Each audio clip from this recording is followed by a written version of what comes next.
Pro-Palestinian rallies transformed into platforms for anti-Semitic behavior across Europe, from attacks on houses of worship to internet harassment. To be called a dirty Jew, to see our synagogues attacked, our shops attacked, it makes us feel as if the nation doesn't want us. We cannot accept this. There was a weekend rally to combat the scourge in Germany. A host of anti-Semitic incidents over the summer there made headlines.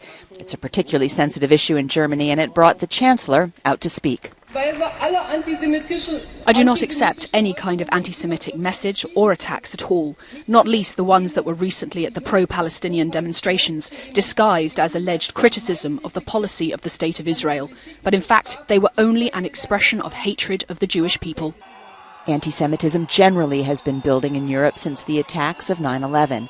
Events like the recent fighting in Gaza tend to take the lid off the pressure cooker when it comes to hateful outbursts against Jews around the world.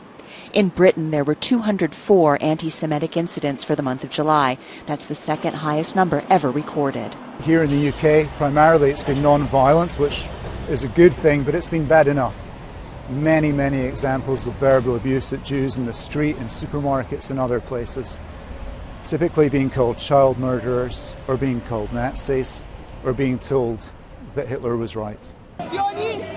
In France, Jews say the situation is worse. Thousands of French Jews have moved to Israel in recent years. Most, like this woman who recently moved to Jerusalem, say their motivation is religious.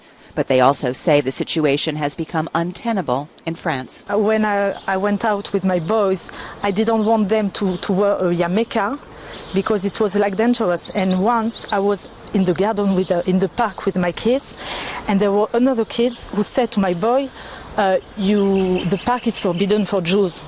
And when I heard that, I was in shock.